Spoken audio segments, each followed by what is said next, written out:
Alright, let's take a look at how to solve these series and parallel circuit problems. So I'm recording this video of a worksheet that was posted for you to complete yesterday so that you can see my thought process and how I go about solving a problem of both the series and parallel circuit. So let's start with number 1 on the left-hand side. Here you have a series circuit, and a couple things I'm just going to label so I have an idea of what's going on here.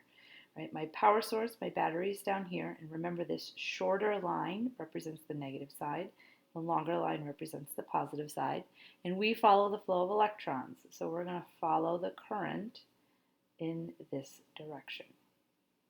Okay. So you have current that will actually travel up through A2, then go through, we could label this R3, since this is V3, go through A1, go through R2, and R1, right? And then it will come back to the battery. So a couple things are given to us at the bottom here. We have the resistance of R3. We're given the equivalent resistance of the entire circuit. We are given the voltage of the battery, the voltage of the battery, which is 240 volts, but then we're also given V1 over here, which is 24 volts. So I'm just going to go ahead and label that over here. The way that I go about doing something like this is to look at where I'm given the most information. Okay, and so the way that I have these set up, you have R1, A1, V1. So all three of these kind of go together. And we have R2, A2, V2. R3, we don't have an A3, but I'm going to add it in here. And V3. And then R total, we don't have, again, an A total, right, which represents the total current, and then a V total. Now, this is a series circuit, so important things with series circuits to remember. Let's use a different color here. We know that in a series circuit, the total current, I total, is equal to I1, is equal to I2, is equal to I3, right? Current is the same. This is a very, very important relationship in a series circuit. So using that, I can come down here and look at where I'm given the most information, which is total values. So R total, V total, I'm given, and then we have A total here. So I'm going to use Ohm's law for total values. So V total equals I total times R total, or REQ. So we know this is 240 volts. We're looking for I total here. And I know that the total resistance is 20 ohms. So I can solve, oops, get off the screen here, I can solve for I. So 240 divided by 20 gives me a total current equal to 12 amps, right? And so that's, I'm going to fill in here, right, which wasn't a necessary piece of information. It wasn't required, but I added it. And then I know my relationship for a series circuit. All of this has to be the same. So I'm going to fill in this whole column here. Okay.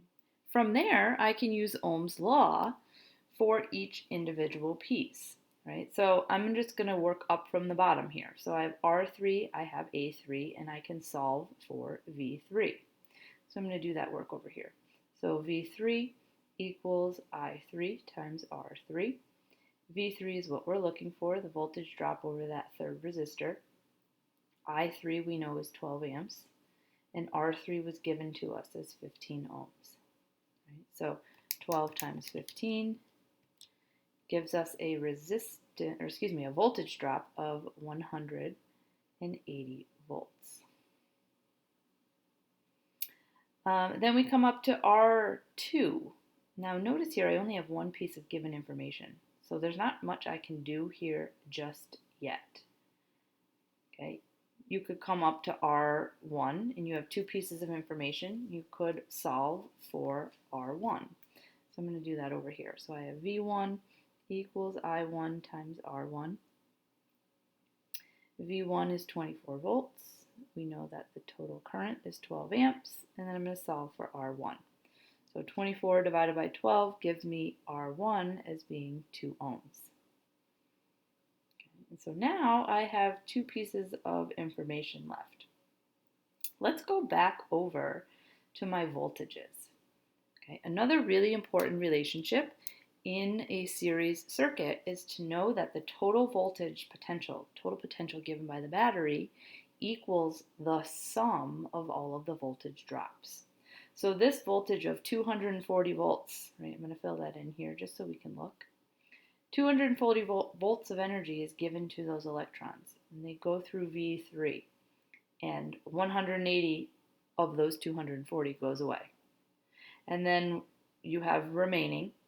This resistor uses whatever it uses, and then you have whatever's left over. This resistor uses 24 volts, and then they come back with 0 energy. So we should be able to find V2 using V total equals V1 plus V2 plus V3. Okay.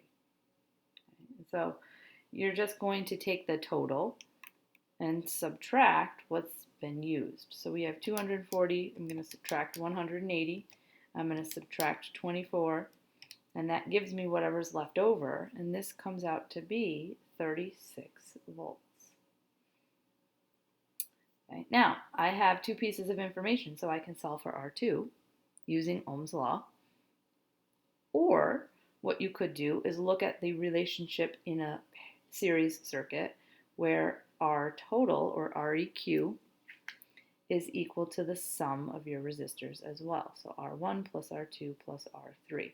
So we could do a similar thing that we just did with the potential to find R2, or you could use V2 equals I2 times R2. Okay, either way, you should get the same answer. So I'm going to use this. I'm going to use V2 equals I2 times R2 just to make sure. So I have 36 volts divided by 12 amps gives me a total resistance of resistor 2 of 3 ohms.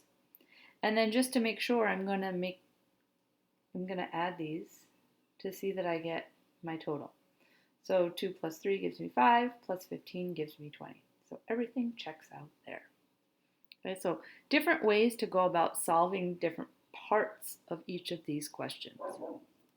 Right, the next one we have here is a parallel circuit. So in a parallel circuit, you have different relationships. So the first thing to remember in a parallel circuit that's really important is your potential is the same. Right? So the potential in each branch has to equal the potential of the battery. So right off the bat, we're given the potential of the battery.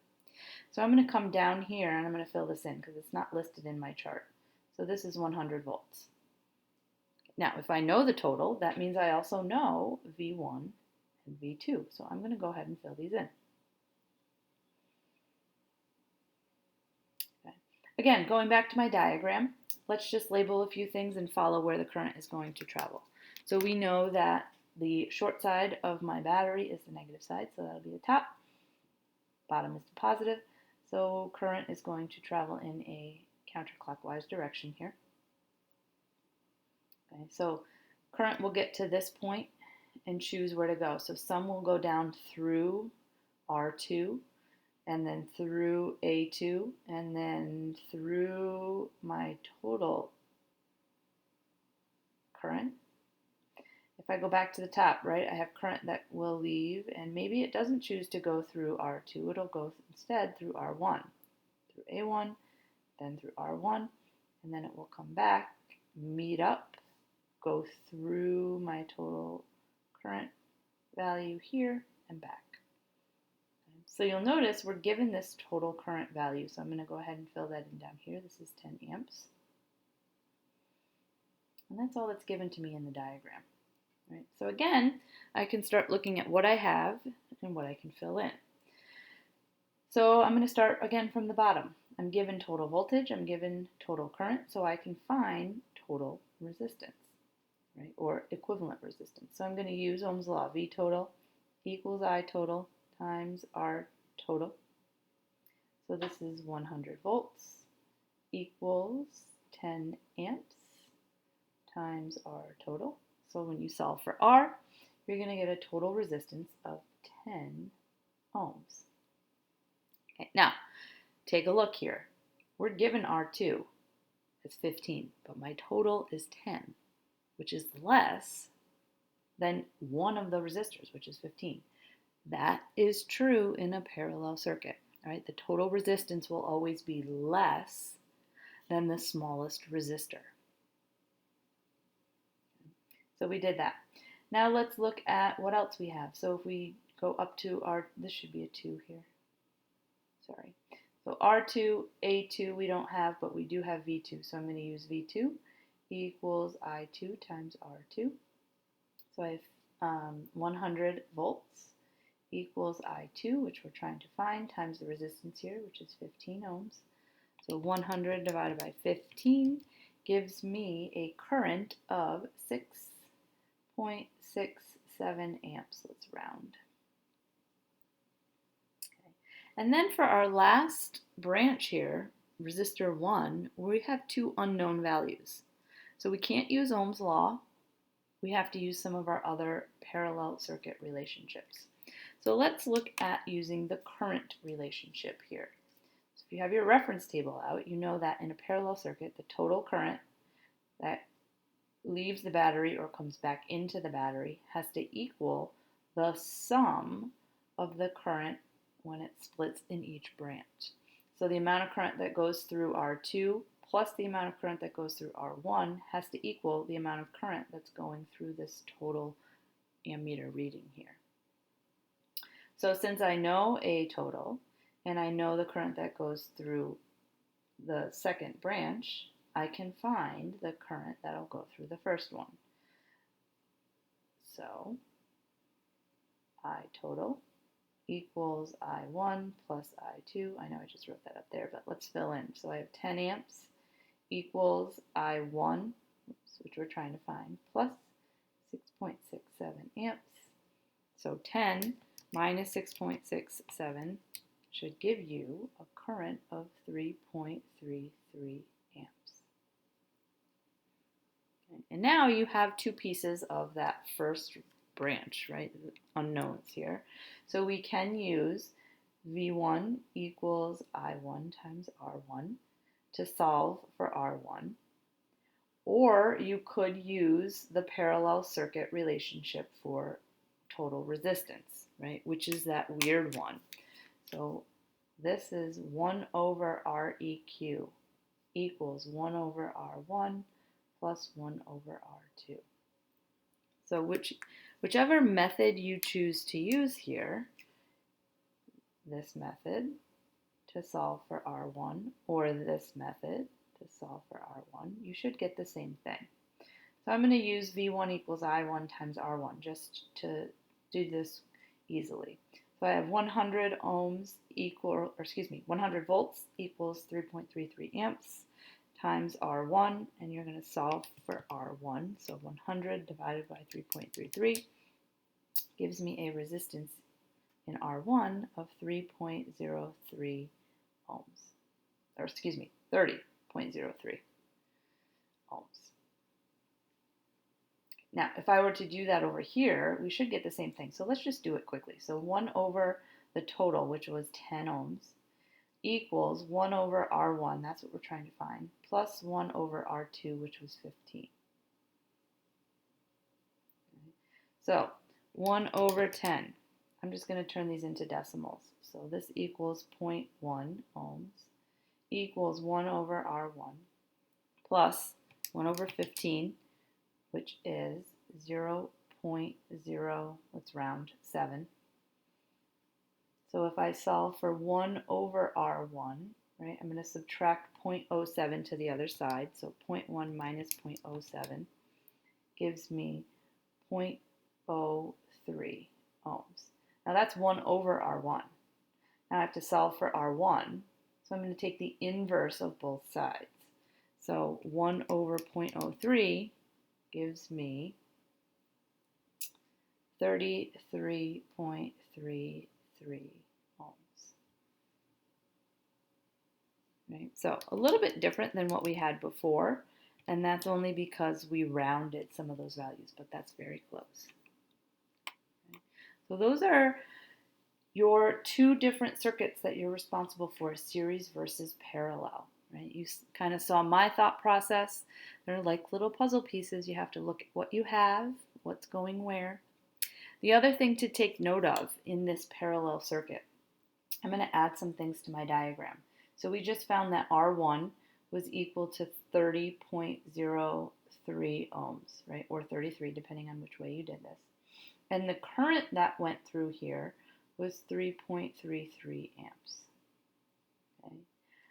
R2 was 15 ohms, so half the resistance. And notice the current that went through R2 was roughly twice as large. Right? So current will travel the path of least resistance. So this 15 ohms is the smaller resistor. More of the current, you see here, will go through that branch because it has a smaller resistance.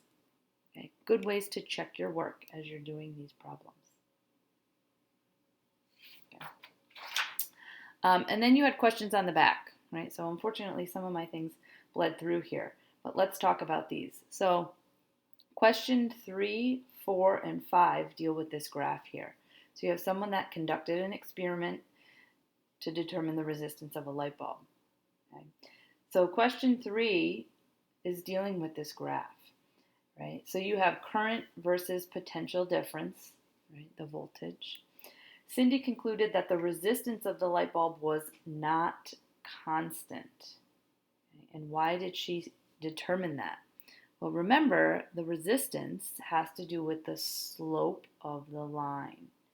Okay? In this case, it's going to be the inverse of the slope since we're plotting current versus potential difference, right? But in one of the activities that I had you look at, the Ohm's Law lab, you plotted potential versus current. And the slope of this is resistance R. Okay, now, it's not constant. She concluded that because this is a curve. Right? And that's really all that you have to write for this. What evidence from the graph supports this? The slope is a curve. So that tells you the resistance is changing. Okay? According to the graph, as the potential difference increased, what happened to the resistance of the light bulb? So as the potential difference increased, the resistance of the light bulb, that has to do with the slope. Right? So as the potential difference increased, the resistance is also increasing. Okay. And then question 5, this is a good one. While performing the experiment, she noticed that the light bulb began to glow and become brighter. Okay. Of the factors affecting resistance, which factor caused the greatest change in resistance in her experiment? Okay. And this is going to have to do with the temperature. So as the temperature increased, so did the resistance.